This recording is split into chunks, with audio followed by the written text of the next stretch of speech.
এই যে দেখেন আমার শুটকি তরকারি রান্না হয়ে গেছে, যেটা সবজি দিয়ে রান্না করেছি। আর এই যে লইট্টা শুটকি ভুনা করে ফেলেছি, এখন বেড়ে রাখলাম, এখন সবাই খেতে যাব।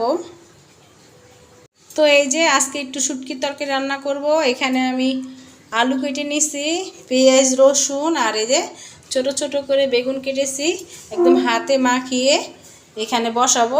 সব মশলা দিয়েছি। এখন শুটকিটা দেখাই কি শুটকি দিয়ে তরকারি রান্না করব। মলা শুটকি, আমি মলা শুটকি দিয়ে আজকে বেগুনের শুটকিটা রান্না করব। এই হচ্ছে মলা শুটকি, আমি একটু ভিজিয়ে রাখছি। শুটকি রান্নার আগে আমি এগুলো দেই। আজকে এই শুটকি দিয়ে আমি বেগুনের তরকারি রান্না করব, অবশ্যই দেখবেন আমার ভিডিওটা। তো এই যে এখানে আমি রসুন আর হচ্ছে পেঁয়াজ দিচ্ছি। তো এই যে আমি এখন আলু দিয়ে দিচ্ছি, তারপর বেগুন দিব, একদম হাতে মাখিয়ে তারপর অল্প পানি দিয়ে বসাবো। তো এই যে আমি এখানে বেগুন দিয়ে দিচ্ছি একসাথেই, এখন হাতে মাখিয়ে দিচ্ছি।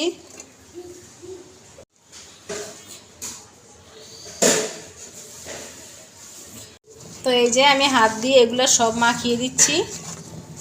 আগে তো শুটকির তরকারি দেখলে মানে মনে হতো যে না ঘরে শুটকি রান্না করতেছে, মানে ঘেরান লাগতো আর ভাতই খেতাম না। আর এখন তো মনে হয় শুটকি না হলেই চলেই না। আর মাত্র 1-200 টাকা দিয়ে একটা তরকারি রান্না বানানো যায়। তাই এই যে আমি একটু মানে সাশ্রয়ের মধ্যে এই যে শুটকিটা দিয়েই আমি মাঝে সাঝে রান্না করে খাই, মানে যখনই আমার বাজারের কাজটা একটু কম হয়, বাজারের এই কম যদি হয়ে যায় তাহলে আমি এই যে তরকারিটা নিয়ে আসি। 1-200 টাকা হলে একটা সুন্দর একটা তরকারি হয়ে যায়। এই যে এখন অল্প করে পানি দিব। এই যে আজকে 2 পদের শুটকি রান্না করব, তা একটা তো বসিয়ে দিলাম বেগুন আলু দিয়ে, আর আজকে হচ্ছে পেঁয়াজ আর রসুন দিয়ে লইট্টা শুটকি ভুনা করব। এই যে দেখেন, তো পেঁয়াজটা আমি একটু বাদামি কালার করে নেই। তো এই যে আমি শুটকিগুলো ধুয়ে এই যে তরকারির উপরে বিছাই দিছি, আর লাড়বো না, এখন রেখে দিব।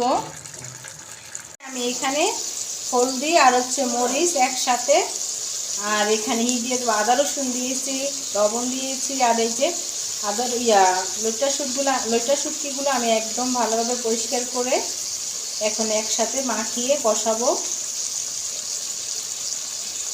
এই যে শুটকিগুলো আমি একদম ধুয়ে পরিষ্কার করে নিয়েছি, আর এখানে মশলাগুলো দিলাম, এখন কষিয়ে নেই। এই যে কষিয়ে নিচ্ছি, একটু পরে পানি দিব, অল্প পানি দিব।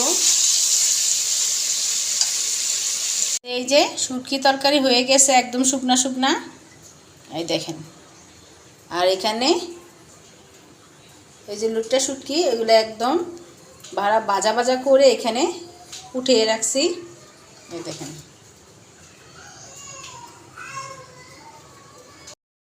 তো এই যে লইট্টা শুটকিগুলো আমি এই যে প্লেটে নিয়ে নিচ্ছি, দেখেন কি সুন্দর হয়েছে।